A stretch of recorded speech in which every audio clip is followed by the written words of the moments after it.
line organization. So independent executive agencies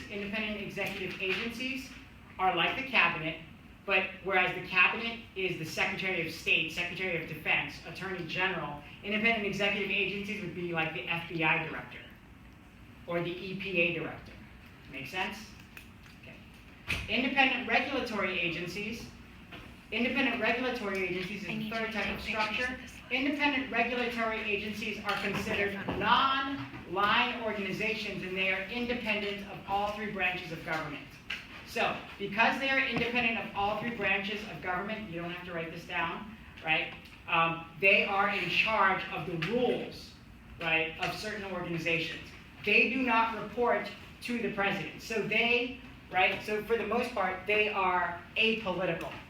The only thing that I would say that you need to know about independent regulatory agencies is the rule that they cannot all be from the same political party. So, the cabinet, independent executive agencies, all can be part of whoever the president wants. So they can be very, very political. Heads of independent regulatory agencies are not political, they are apolitical, and by law, they cannot be from the same political party. The difference is because of something that we call agency capture. Agency capture is the act of gaining direct or indirect control over agency personnel and decision makers by the industry that is being regulated. Is this making sense? We good? Cool? Okay. So, the final group is government corporations. Government corporations perform quasi-business enterprises, but they're not there to make profit. An example of government corporations, because I think an example would best be served, would be like the post office. So it's a function of the federal government, or Amtrak. It's a function of the American government that provides a service, right? But they're not in it to make money, obviously, right? They're in it just to provide services. And that's government corporations. We good? All right, so that part is an important facet of the bureaucracy. There are two types. So when we actually look at the bureaucracy, there are two types of bureaucrats, or people who are in the bureaucracy. You have what are called political appointees and civil servants. Political appointees are those who are hired, right, by the president. And political appointees come from the Policy and Supporting Positions book, which is also called the Plum book. The Constitution is silent on who the president can bring into the cabinet, independent executive agencies, and so on and so forth. So you actually have a history of civil service. So the two types are political appointees, which has always been the case in the history of the president. Then you have civil servants, which are those who are lower level, right, but are there not because the president has chosen them, but because they've taken some type of test, right, to get into federal government. So when you actually look at, because the Constitution is silent, it was assumed that the president would appoint everyone in the bureaucracy, right? So with the first president, or not the first president, sorry, with Thomas Jefferson, you actually had the idea of filling the bureaucracy with what he called the natural aristocracy. The natural aristocracy, meaning that he believed that those who knew the most about, say, for example, military affairs, should be the head of the Department of Defense. Those who knew about foreign policy should be the Secretary of State, and so on and so forth.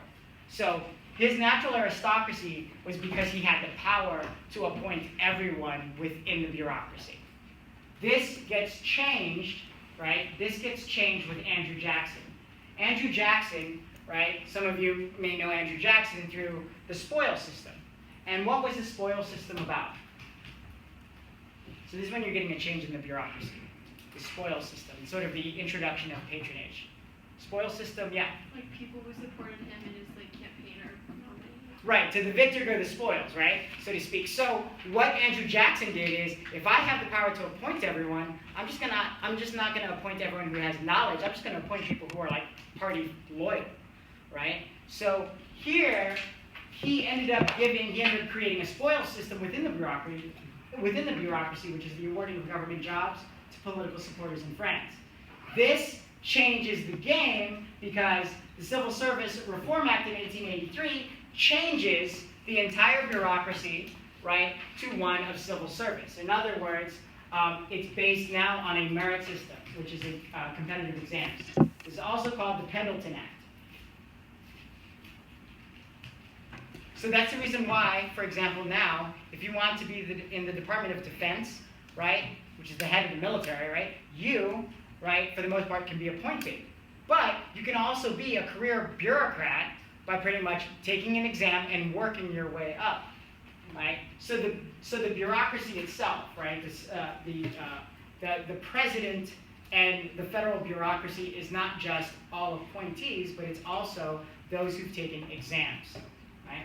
So you have the Civil Service Reform Act 1883, which looks at competitive exams, and it also establishes the Civil Service Commission. The Civil Service Reform Act 1883 establishes the Civil Service Commission. While you're writing that, I'm going to ask you a question, which is why do we have the Civil Service Reform Act 1883? It's an attempt to do what in regards to the theories of bureaucracy?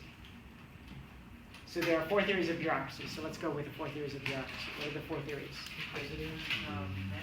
Acquisitive, monopolistic, garbage can, and Bavarian.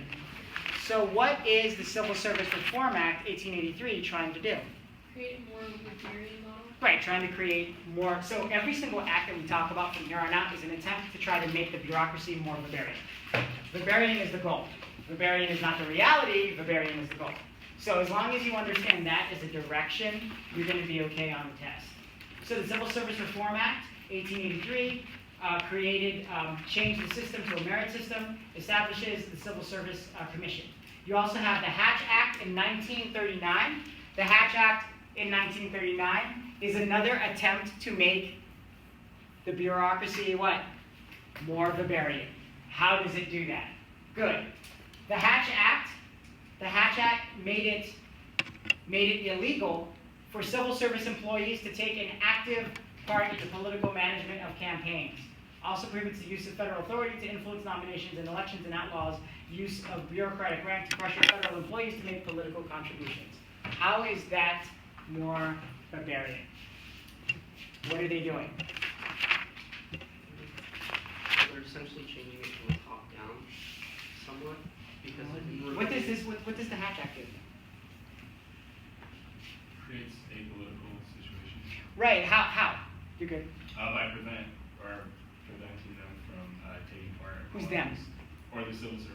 Good, civil servants. So that would include members of the military. So most of you may not understand the Hatch Act. What the Hatch Act pretty much does is it says if you're a member of the military, you can't take an active part in certain types of political campaigns. For example, if you're currently in the military, you can't use your military uniform to endorse or promote someone for office. Why? Because what's the message there? But that's the military goes. That the military, like the federal government, is actually backing this candidate, right? So it doesn't stop a military member. So if you're a member of the military, it doesn't stop a member of the active military to actually vote for someone or endorse someone. They are endorsing them as a private citizen, however. The moment that they bring in some type of military appearance, then that becomes a problem. That becomes a violation of the Hatch Act. The same thing goes with when we're talking about people voting for something during election day, what can actually be posted, for example, on military bases, right? So now you can begin to see this is an attempt to stop federal employees, right, from actually taking part in certain types of campaigns. There was a case a few years ago where a postal worker, right, there was a postal worker who wanted to run for local office, and he was denied. They said that he couldn't run for office. Why? Because of his job as a postal worker. He would have to choose. Why? What is it that would be damaging about a postal worker? Yeah. The post office would endorse him. Not only the post office, but that he has the power of communication to his constituents. So he can refuse to provide mail. Right. He can totally do that. And that's when the court said you can't do that. Right. If you're going to have a job as a postal worker, then you can keep your job as a postal worker. You can't run for this office. So right now, a lot of people are thinking, isn't this not violative of of your rights of association? And here, the Supreme Court said Yeah, it is, but we need to do that because we need to make sure that in your capacity as a federal employee, right, that you are as apolitical as possible. Do you happen to know the case for that?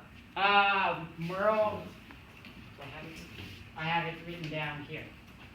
Let me find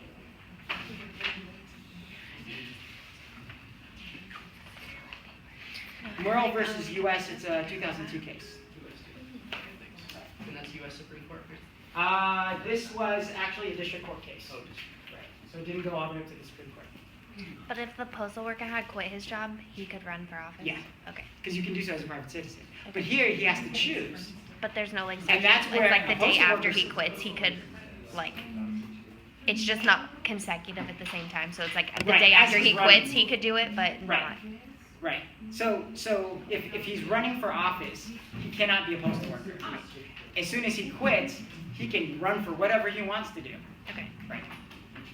We good? All right. Awesome. So fast. All right. Oh, so there you go. That's Simpsons. No. So, in 1978, you have the Civil Service Reform Act being abolished, and a new act being created, which takes out the Civil Service Commission, that was the one in the late 1800s, and creates the OPM and the MSPB. So the 1978 Civil Service Reform Act creates the OPM and the MSPB. OPM, Office of Personnel Management, which deals with recruiting and interviewing and testing. MSPB is a form of oversight, so in other words, it looks at complaints within the job.